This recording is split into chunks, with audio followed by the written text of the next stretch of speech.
Hello students, welcome to my YouTube channel. तो इससे पहले हम आपको जो चैप्टर चल रहा है इसमें यूनिट एंड मेजरमेंट का चैप्टर चल रहा है। यूनिट एंड मेजरमेंट में हम आपको पढ़ा चुके हैं significant figure, error analysis and numericals on the basis of significant figure and error analysis. तो नेक्स्ट टॉपिक की ओर आगे बढ़ते हैं। नेक्स्ट टॉपिक हमारा आता है डायमेंशनल एनालिसिस। लेक्चर नंबर 4 हम इसको रिकॉर्ड कर रहे हैं। Lecture number 4 dimensional analysis. तो अब यहां पर समझते हैं व्हाट इज डायमेंशनल फॉर्मूला या फिर व्हाट इज डायमेंशन। पहले व्हाट इज डायमेंशन। अब यहां पर डायमेंशन का मीन्स हो जाता है, यहां पर डायमेंशन का मीन्स हो जाता है आयाम।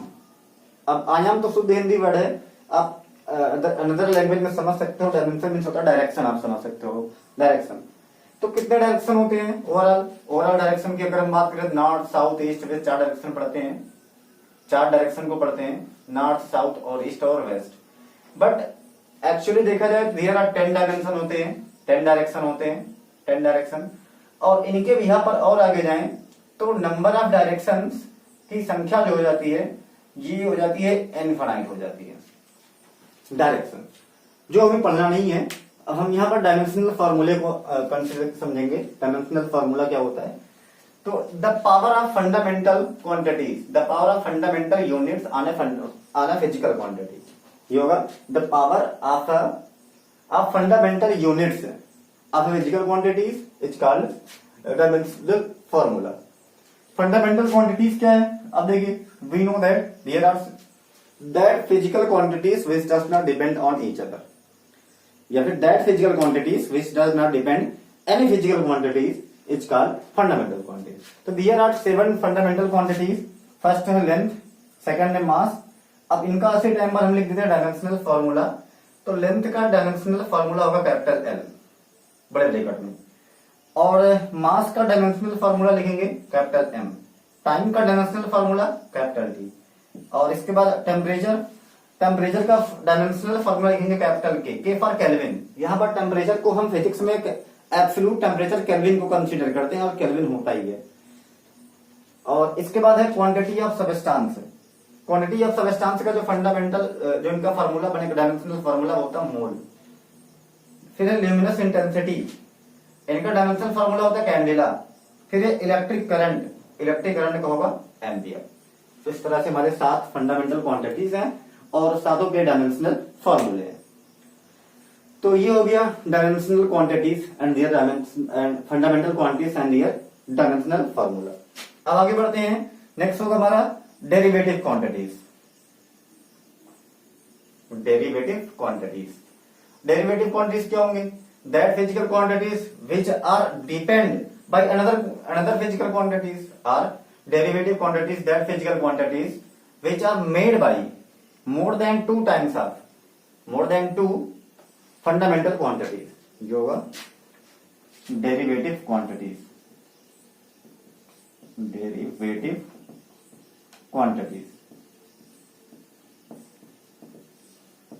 अब देखिए डेरिवेटिव क्वांटिटीज का मीन्स होगा that physical quantities which are made up by the 2 times or 2 or 4 or more than 2 fundamental quantities is called derivative quantities। मतलब जिसमें 2 या 2 से ज्यादा फंडामेंटल क्वांटिटीज को मिलाकर बनाया जाता है। जैसे एग्जांपल के तौर पर समझ लीजिए एरिया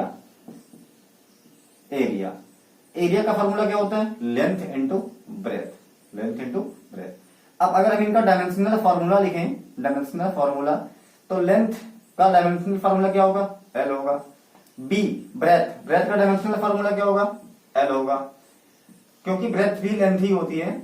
ओवरऑल इनका डायमेंशनल फॉर्मूला क्या हो गया? L2 हो गया। और हम इनका डायमेंशनल फॉर्मूला लिखेंगे m to the power 0, L to the power 0, T to the power L to the power 2 और T टू द पावर 0। देखिए, इसे फिजिकल क्वांटिटी में फंडामेंटल क्वांटिटीज लेंथ और लेंथ 2 बार यहां पर रिपीट किया है। तो ये 2 फंडामेंटल क्वांटिटी से मिलकर बना है, इसलिए एरिया हमारा क्या होगा? Derivative quantities. अब देखिए सेकंड एग्जांपल देखते हैं। Second example suppose that speed is equal to क्या होगा? Distance upon time.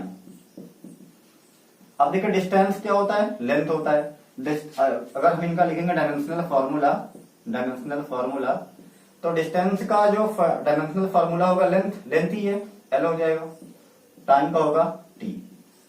तो इनका डायमेंशनल फॉर्मूला बन जाएगा एल टी माइनस वन बन जाएगा, एल टी माइनस वन। तीसरा लेते हैं एग्जाम्पल, थर्ड एग्जाम्पल कंसिडर करते हैं वॉल्यूम।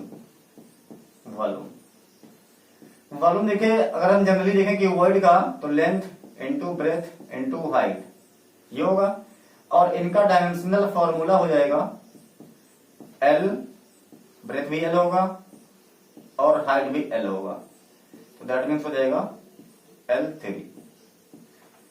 नेक्स्ट देखते हैं, अगर हम डेंसिटी को लें, डेंसिटी क्या डेरिवेटिव क्वांटिटीज है। Density is equal to the mass per unit volume. इनका डायमेंशनल फॉर्मूला देखते हैं। डायमेंशनल फॉर्मूला इनका मास का कैपिटल M और वॉल्यूम का हो जाएगा L3। तो डायमेंशनल फॉर्मूला इनका बन जाएगा ML माइनस 3, और इनको और लिख सकते हैं ML minus 3 T to the power 0। ये हो गया डेंसिटी का डायमेंशनल फॉर्मूला। तो बच्चों इस तरह से हमारा हो गया डायमेंशनल एनालिसिस में हमारा fundamental quantities and derivative quantities. अब यहां पर देखिए dimensional formula some important physical quantities, उनको डिराइव करते हैं, उनको सॉल्व करते हैं।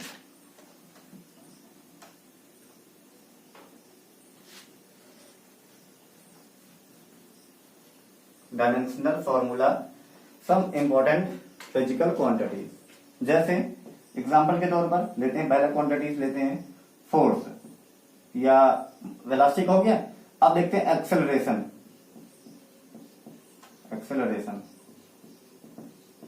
ये हो गया 4 नहीं, ये 5 होगा। Acceleration a is equal to क्या होता है, acceleration is equal to change of velocity delta V upon time, change in time. तो इनका अगर हम ये देखें यूनिट क्या बनेगा, यूनिट इज इक्वल टू होगा metre per second square, and dimensional formula बनेगा, देखिए ऊपर वेलोसिटी है, वेलोसिटी का dimensional formula L T minus 1 upon, नीचे टाइम है, टाइम का टी हो जाएगा, तो इसको लिख सकते हैं L T to the power minus 2। ये हो गया डायमेंशनल फॉर्मूला एक्सेलरेशन का। अब देखते हैं 6 क्वांटिटीज। ये सपोज दैट फोर्स है, फोर्स इज इक्वल टू क्या होता है, m इंटू ए, मास इंटू एक्सेलरेशन। अब इनका देखो, इनका जो यूनिट होता है, वैसे यूनिट लिखा जाता है न्यूटन, और डायमेंशनल फॉर्मूला होगा, देखिए मास का हो गया m हो गया, एंड एक्सेलरेशन का एल टी माइनस 2 हो जाएगा। इनको एक साथ कर देंगे तो आएगा m l t माइनस 2। ये इनका डायमेंशनल फॉर्मूला हो गया फोर्स का। 6 देखते हैं, pressure. We know that pressure is equal to क्या होता है, फोर्स अपॉन एरिया होता है, फोर्स अपॉन एरिया। और इनका यूनिट होता है न्यूटन पर मीटर स्क्वायर और पास्कल। और इनका डायमेंशनल फार्मूला क्या बनेगा, डायमेंशनल फार्मूला बनेगा इनका फोर्स का हो जाएगा ML T minus 2 upon area का फार्मूला बनेगा L2। L2 को ऊपर ले जाएंगे तो इनका फार्मूला बनेगा ML माइनस 1 T माइनस 2। ये हो गया प्रेशर का। इसी तरह से अगली क्वांटिटी लेते हैं, 7th क्वांटिटी प्रेशर, इतना हो गया। अगली क्वांटिटी क्या लें, moment of inertia. Suppose that moment of inertia,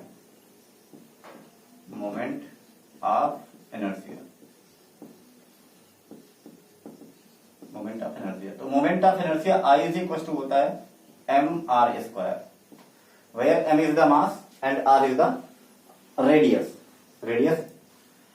तो radius about the rotational axis.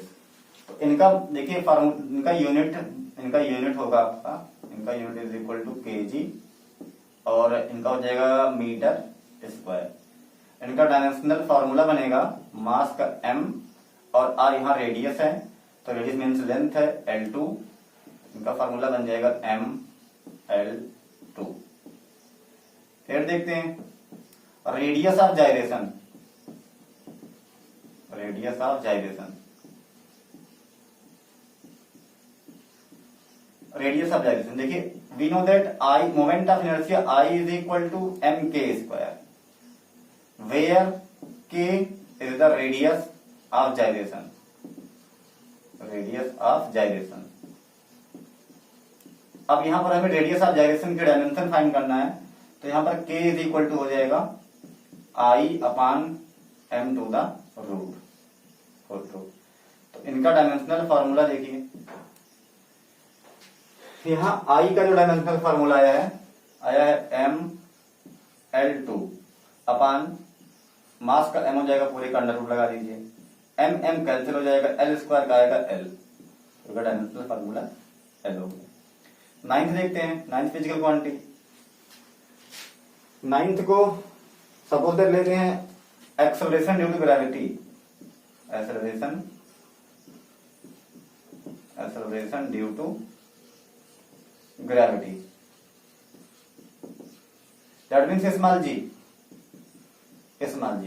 अब देखिए स्मॉल जी क्या है, एक्सेलरेशन है, तो इनका डायमेंशनल फार्मूला स्मॉल जी का वही होगा जो डायमेंशनल जो उनका होगा एक्सेलरेशन का होगा, तो होगा LT-2। तो इस तरह से 9 फिजिकल क्वांटिटीज का डायमेंशनल फार्मूला कंप्लीट हुआ। आगे देखते हैं, अभी और सारे बचे हैं। डायमेंशनल फार्मूला डेरिवेटिव क्वांटिटी का तो निकाला जाएगा, बहुत मिलेगा, तकरीबन 400-500 से कम नहीं मिलेगा, क्योंकि हर चैप्टर में आपके कम से कम 15-20 फार्मूले आपको मिल जाएंगे। तो ओवरऑल 30-35 चैप्टर में कितने मिलेंगे पता नहीं। देखते हैं, बच्चों आगे बढ़ते हैं। अगला फिजिकल क्वांटिटी लेते हैं 10, लेते हैं capital G, universal gravitational constant, universal gravitational constant capital जी। अब कैपिटल जी का अगर हमें फाइंड करना है तो हमें यह देखना होगा कैपिटल जी कौन से फार्मूले में आता है। तो न्यूटन्स के लॉ के according we know that gravitational force F is equal to होता है G m1 m2 अपान R स्क्वायर। तो यहां से capital G is equal to हो जाएगा F R square upon m1 into m2 हो जाएगा। तो इनका डायमेंशनल फार्मूला देखिए, फोर्स का डायमेंशनल फार्मूला क्या होगा MLT-2, रेडियस लेंथ है इनका हो जाएगा L2 अपान मास m हो जाएगा m1 का, और m2 भी मास है हो जाएगा m। यहां से जो वैल्यू कैंसिल कर सकते हैं, m कैंसिल हो गया, तो इनको सिंप्लीफाई कर देंगे, m to the power -1 m ऊपर जाएगा, L to the power 3 and T to the power -2। ये हो गया universal gravitational constant capital G का डायमेंशनल फार्मूला। अगला देखते हैं 11th लिखते हैं, किसको लें 11th में, सपोज दैट लेते हैं coefficient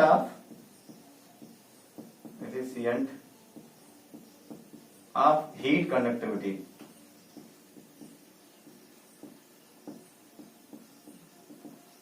coefficient of heat conductivity capital के, ये इंपॉर्टेंट है। तो अब देखिए हीट ट्रांसफर में, ये हीट ट्रांसफर का फॉर्मूले से लिया जाएगा इनको। तो heat transfer is equal to होता है Q is equal to amount of heat transfer, Q is equal to K A delta theta, या इसको लिख सकते हैं θ2 माइनस θ1 T बाई L होता है, ये होता है। ये amount of heat transfer from one body to another body, the temperature of both is θ1 and θ2। तो यहाँ पर हीट ट्रांसफर देखिए, इसका कॉन्सेप्ट ये है कि सपोज दैट एक बॉडी है, इनका टेम्परेचर θ1 है, दूसरी बॉडी है, इनका टेम्परेचर θ2 है, और इनको आपस में कनेक्ट कर दिया जाता है ये। तो यहाँ पर हीट का transfer high temperature to low temperature की तरफ होगा।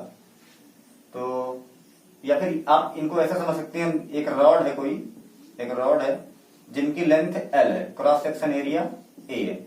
अब इनको जब की अमाउंट ऑफ हीट देते हैं, इनके एक एंड का टेम्परेचर θ1 और अनदर दूसरे एंड का टेम्परेचर θ2। तो हीट ट्रांसफर की जो यहाँ पर फॉर्मूला डिराइव किया गया है वो एक रॉड के लिए डिराइव किया जाता है। यहाँ पर K जो है कोफिशिएंट ऑफ हीट कंडक्टिविटी है, और Q यहाँ पर अमाउंट ऑफ हीट है, हीट एक प्रकार की एनर्जी है, ऊर्जा होती है। तो K इज इक्वल टू होगा Q into L upon A θ2 minus θ1 into T। अब इनका डायमेंशनल फार्मूला देखिए, डायमेंशनल फार्मूला Q एक एनर्जी है, इनका डायमेंशनल फार्मूला वही होगा जो ऊर्जा एनर्जी का होगा। तो एनर्जी का होगा mL2T minus 2 into length L का L कर लेंगे अपॉन एरिया का हो जाएगा L2 और θ2 माइनस θ1 का हो जाएगा K केल्विन और T का हो जाएगा T। अब इन सबको ऊपर कर लो, अरेंज कर लेते हैं, देखते हैं क्या आएगा। तो आएगा देखिए L3 L2 और L2 इनको कैंसिल कर देंगे तो बचेगा M, एक L बचेगा और T माइनस 3 हो जाएगा और K माइनस 1 हो जाएगा। ये हो गया dimensional formula coefficient of heat conductivity. तो इस तरह से आप हर एक फिजिकल क्वांटिटी का डायमेंशनल फार्मूला निकाल सकते हैं, फाइंड कर सकते हैं। बहुत आसान तरीका होता है, बस आपको फंडामेंटल क्वांटिटीज के डायमेंशनल फार्मूले पता होने चाहिए। अब देखते हैं कुछ और डेराइव करते हैं।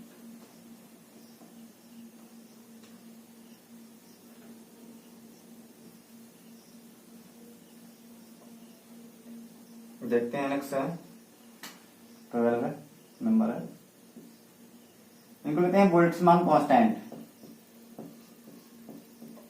Boltzmann constant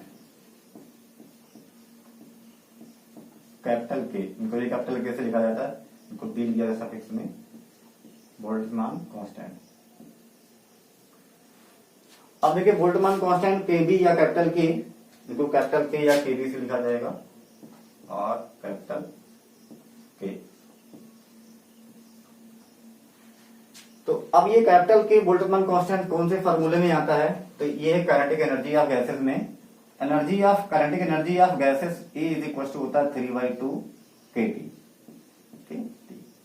where K is the Boltzmann constant and T is the absolute temperature. तो यहां पर K इज इक्वल टू हो जाएगा E अपॉन में T हो जाएगा और 2 अपॉन में 3 हो जाएगा। तो dimensional formula of Boltzmann constant, तो 2/3 देखिए ये कांस्टेंट वैल्यू है, कांस्टेंट वैल्यू या नंबर का या इनका कोई डायमेंशन नहीं होता है। तो यहाँ पर E upon T, E for energy, T for temperature, तो एनर्जी का डायमेंशन हो जाएगा mL2 T minus 2 upon temperature का यहाँ T जो है T is the absolute temperature, absolute temperature, यहाँ T टाइम नहीं है, एब्सोल्यूट टेम्परेचर। तो अब यहां पर T का डायमेंशन हो जाएगा केल्विन K हो जाएगा, तो इसको लिख सकते हैं mL2 T minus 2 K minus 1। तो ये हो गया हमारा बोल्ट्जमान K का डायमेंशनल फार्मूला। अब कोई और क्वांटिटी लेते हैं, देखते हैं 13 लेते हैं। सपोज दैट को लेते हैं टार्क।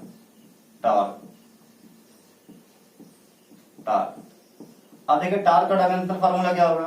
तो torque tau is equal to होगा force into displacement, distance. Torque is equal to force into distance. तो इनका डायमेंशनल फार्मूला हो जाएगा, dimensional formula is equal to हो जाएगा, फोर्स का हो जाएगा mL T माइनस 2 और यहाँ पर D लेंथ है, इनका हो जाएगा L हो जाएगा और mL2 T माइनस 2। ये हो गया टार्क का। नेक्स्ट देखते हैं वर्क का। वर्क इंपॉर्टेंट है, तो work W is equal to F into D होता है और इनका डायमेंशनल फार्मूला देखिए सेम आएगा, dimensional formula is equal to जो हमारा टार्क आया है इनका भी आएगा mL2 T माइनस 2। कभी कभी ये क्वेश्चन दे दिया जाता है कि in the given physical quantities which have the same dimensional formula. तो यहां पर टार्क टाउ और वर्क डन डब्ल्यू, इन दोनों का जो डायमेंशनल फॉर्मूला होता है ये सेम आता है। और टार्क का जो फॉर्मूला बनेगा, अगर हम इसका वेक्टर फॉर्म लिखें, vector torque is equal to vector R cross vector F होता है, vector R cross vector F होता है। तो हालांकि अगर हम ऐसे अगर इनको क्वांटिटी में लिखें तो torque is equal to F into D लिखा जा सकता है। तो इस तरह से हमारा हो गया ये फॉर्मूला। आगे बढ़ते हैं फॉर्मूला और इनका dimensional formula.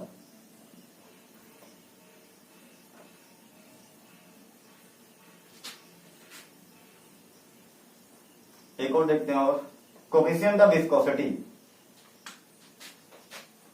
14 coefficient viscosity of viscosity.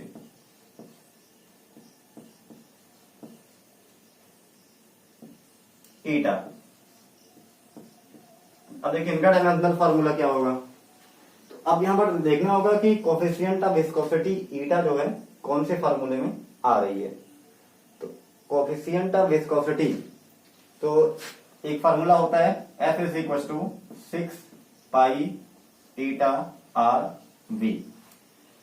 ये होता है कि जब कोई भी स्फेरिकल बॉल किसी लिक्विड में फ्री फॉल कराई जाती है तो उस कंडीशन में उस पर जो विस्कस फोर्स लगता है वो विस्कस फोर्स F होता है। तो इनको यहां से लिया गया, इस वाले फॉर्मूले से लिया गया है कि सपोज दैट यहां पर कोई एक लिक्विड है और कोई स्फेरिकल बॉल है, इनको फ्री फॉल कराई जाती है, छोड़ दी जाती है। जब फ्री फॉल करेगा तो ये बॉल जब इस लिक्विड के इन साइड में जाएगा तो इस बॉल पर वर्टिकली अपवर्ड डायरेक्शन में एक फोर्स लगता है जिसे हम विस्कस फोर्स कहते हैं। F is equal to 6 pi eta R V के इक्वल होता है। यहाँ जो V का टर्म होगा, V is the terminal velocity,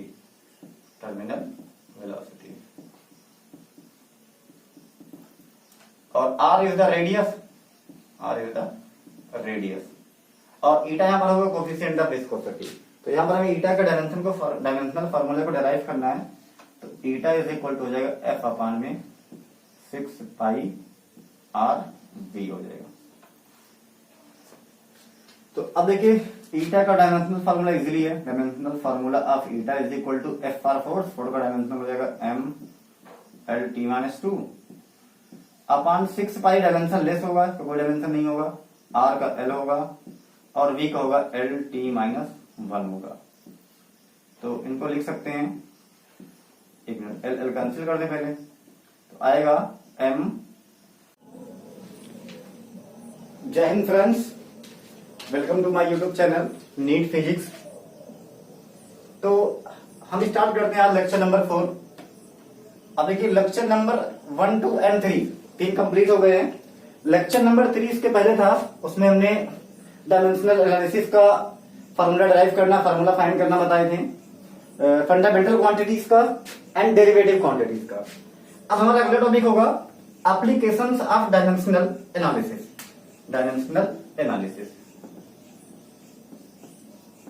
application of dimensional analysis. तो अब देखिए यहां पर इनके 3 एप्लीकेशन खुला है। पहला एप्लीकेशन ये होगा to change the unit of physical quantity from one system to another system. क्या होगा? Conversion of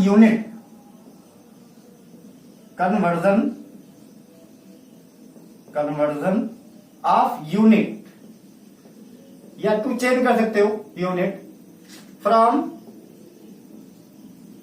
one system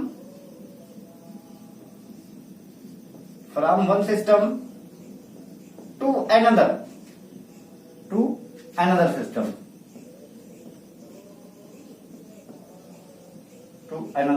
system. ये इनका पहला एप्लीकेशन है। ये वेरी मोस्ट इंपॉर्टेंट एप्लीकेशन इनका है डायमेंशनल एनालिसिस का। बट यहां डायमेंशनल एनालिसिस का कुछ लिमिटेशंस भी है। लिमिटेशन को हालांकि इसके बाद मेंशन करते हैं, पहले पढ़ते हैं इनका एप्लीकेशन। अब देखिए पहला एप्लीकेशन इनका ये है conversion of unit from one system to another system. अब देखिए इनका प्रिंसिपल क्या है, अगर हम इनके प्रिंसिपल को एक वर्ड में समझे तो ये होगा, it state that the product of numerical value, the product of numerical value and units and its unit remain same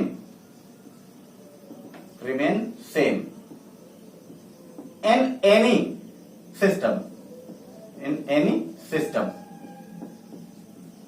ये इनका बेसिक प्रिंसिपल है जिस पर ये वर्क करेगा। Product of numerical value and its unit. अब देखिए suppose that we have a physical quantity and its unit is U. Its unit क्या है? Its unit is U. U is the unit and the numerical value is n. The numerical value is n in a particular system of numeration. So then, according to this principle, the product of n and u is equal to क्या होगा? Constant होगा, is equal to constant. अब हमें क्या करना है? हमें इसमें किसी भी फिजिकल क्वांटिटी को एक यूनिट से एक सिस्टम से दूसरे सिस्टम में इनको चेंज करना है। फिर देखिए suppose that we have a physical quantities which unit is u1 and the numerical value is n1 in first system and in the second system its the numerical value has become n2 and unit has become n2. Suppose that consider it in the second system.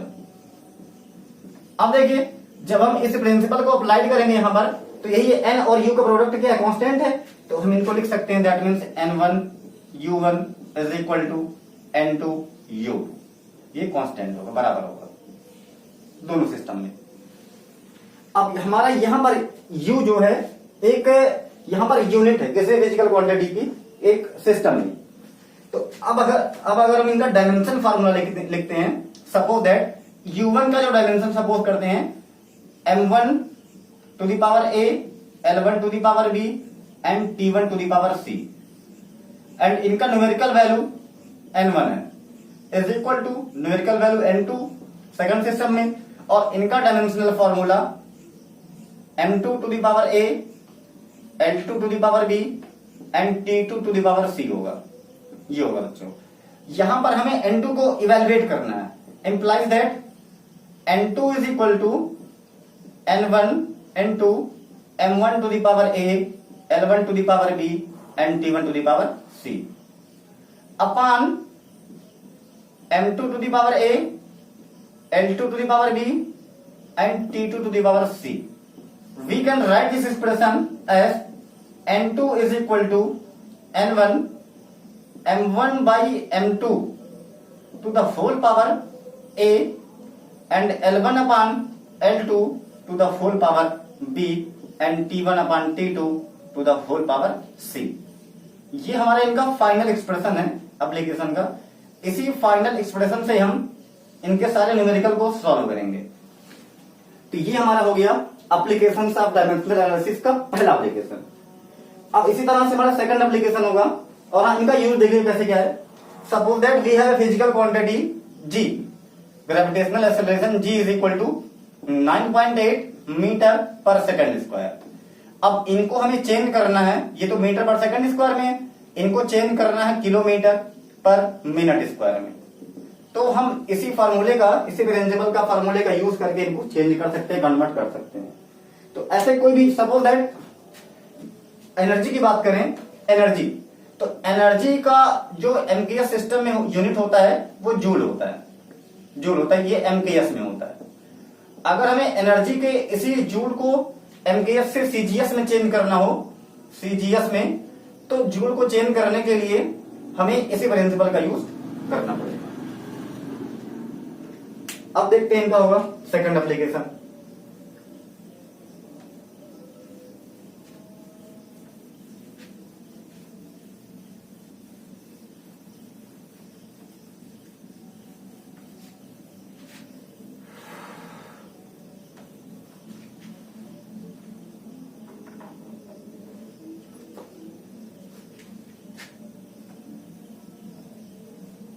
हाँ देखिए, अब second application इनका होगा to check the dimensional balance. Second application होगा to check the dimensional balance.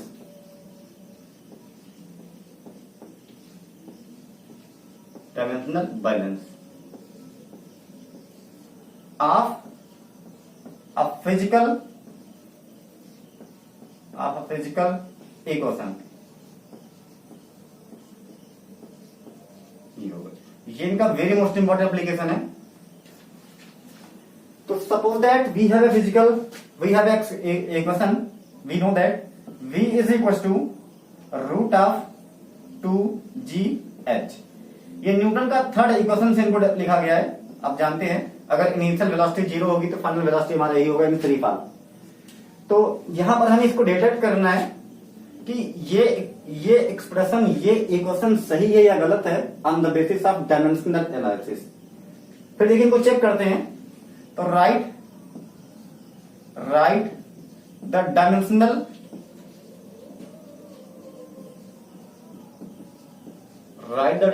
Formula on both side. तो v हमारा velocity है, इनका dimensional formula LT -1 is equal to, यहां पर और एक मिनट इनको डायमेंशनल फार्मूला लिखने से पहले दोनों का स्क्वायरिंग कर दो पहले। तो v का हो जाएगा v² is equal to 2gh। अब इनका डायमेंशनल फार्मूला लिखते हैं। वेलोसिटी का LT -1 to the whole square is equal to यहां पर नंबर है तो इनका डायमेंशन कोई नहीं होगा, डायमेंशन लेस होगा। जी एक्सेलरेशन है तो एक्सेलरेशन का लिखेंगे LT -2, h यहां पर लेंथ का काम करेगा, h का हो जाएगा L हो जाएगा। तो दैट मीन्स होगा L2T -2 is equal to L2T -2। यहां पर देखिए left hand side is equal to right hand side. That means ये इक्वेशन क्या है, करेक्ट है। इस तरह से हम वेरीफाई करते हैं, चेक करते हैं किसी भी इक्वेशन, किसी भी फिजिकल इक्वेशन को इस तरह से हम वेरीफाई करते हैं। अब कोई भी एग्जांपल ले लो, जैसे दूसरा एग्जांपल कर लेते हैं। We know that energy E is equal to kinetic energy half mv²। ये होता है, इसको चेक करो सही है गलत है। Right the dimension on both side. E का हो जाएगा m L2T -2। अब यहां पर हाफ जो डायमेंशन लेस m का होगा m होगा और वेलोसिटी का LT -1 स्क्वायर कर दो, ये हो गया m L2T -2 is equal to m L2T -2। देखिए यहां भी आ गया left hand side is equal to right hand side. That means ये भी इक्वेशन क्या करेक्ट है। तो ये हमारा हो गया सेकंड एप्लीकेशन। अब बढ़ते हैं थर्ड एप्लीकेशन पर। To obtain the relation, to establish the relation का थर्ड होगा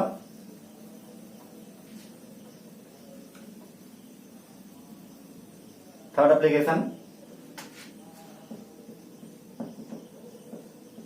to establish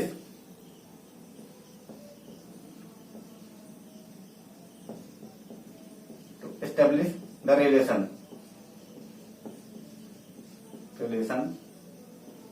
among various physical quantity,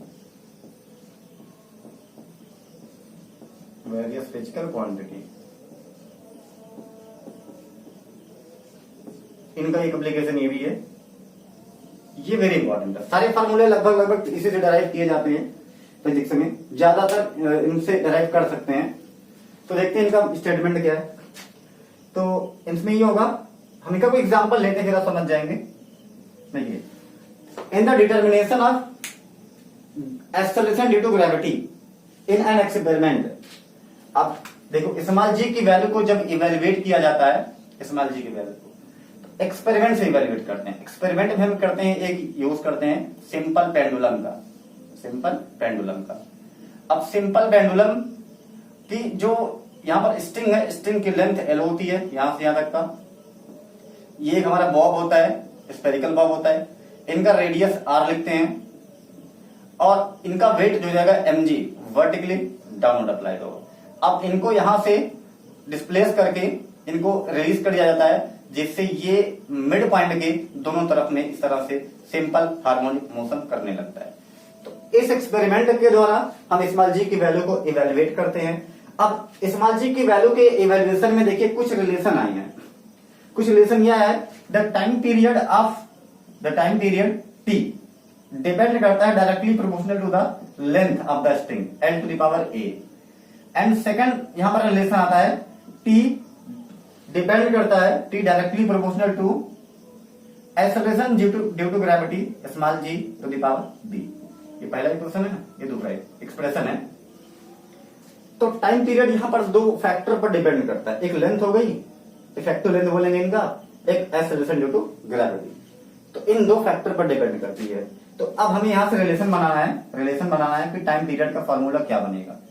तो ये बनेगा टी, अब देखिए दोनों का प्रोपोर्शनल है, full proportional L to the power A and G to the power B and T is equal to constant को ऐड करेंगे K, L to the power A and G to the power B। इनको बना लेंगे कोई equation star, ये बन गया।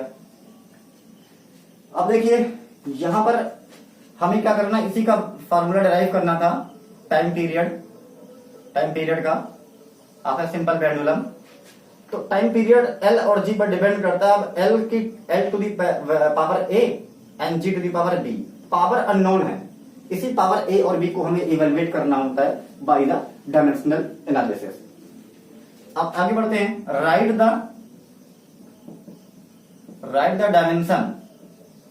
Dimensional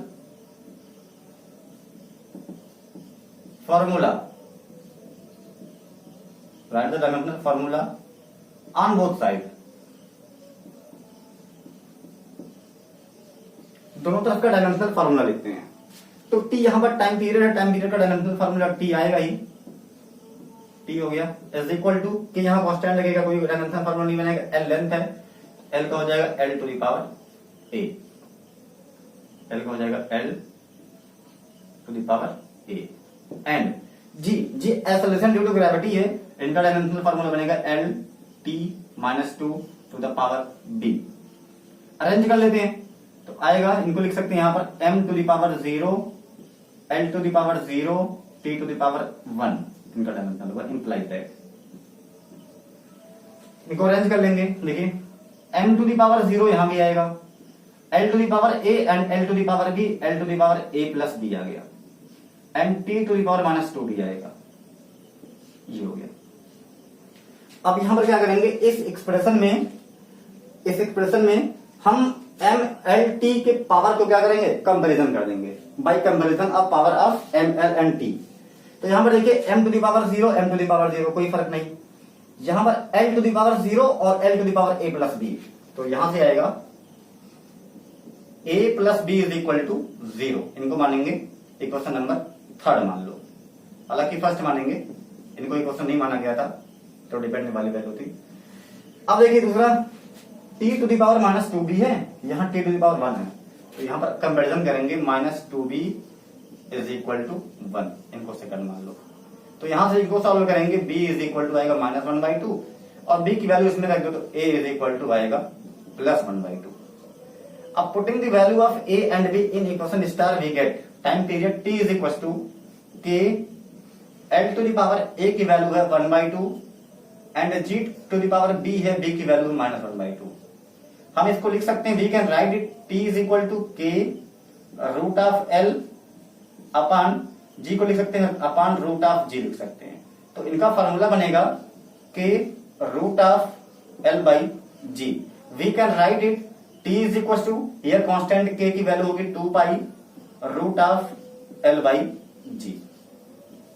अब देखिए यहां पर जो कांस्टेंट टर्म K की वैल्यू 2 पाई रख दिया गया है, इस 2 पाई की वैल्यू को हम डायमेंशनल एनालिसिस से नहीं डिराइव कर सकते हैं। ये इनका एक मतलब आप कह सकते हो लिमिटेशन या एरर है या इनका डीमेरिट है। तो 2 पाई जो यहाँ ऐड किया जाता है ये एक्सपेरिमेंटल वैल्यू है, एक्सपेरिमेंट करके इनको डिफाइन किया जाता है, फाइंड किया जाता है। तो दैट मीन्स हमारा ये फार्मूला बन गया T is equal to 2 pi root of L by G। इस तरह से इनका ये थर्ड एप्लीकेशन हो गया। तो अब इसी एप्लीकेशन का यूज करके हम कई भी वेरियस फिजिकल क्वांटिटी में रिलेशन फाइंड कर सकते हैं। जैसे एग्जांपल के तौर पर centripetal force F is equal to होता है mv स्क्वायर बाई r। तो इनको भी इसी मेथड से हम डिराइव कर सकते हैं, इनका इक्वेशन बना सकते हैं। तो इनका अगर डिराइव करेंगे तो यहां पर ये फैक्टर दिया जाएगा, ये वैल्यू दी जाएगी कि सेंट्रीपिटल फोर्स F डिपेंड करता है, F directly proportional to the mass of the particle, F directly proportional to the velocity of the particle. B power देखो पावर अननोन रहेगा इसलिए पावर A भी लिख दिया जाता है। F directly proportional to the radius R to the power C। तो अब इन्हीं का डायमेंशनल फार्मूले से यूज करके ये फार्मूला बना दिया जाएगा। तो ये हो गया हमारा इनका एप्लीकेशन। अब बढ़ते हैं हम इनके न्यूमेरिकल की तरफ।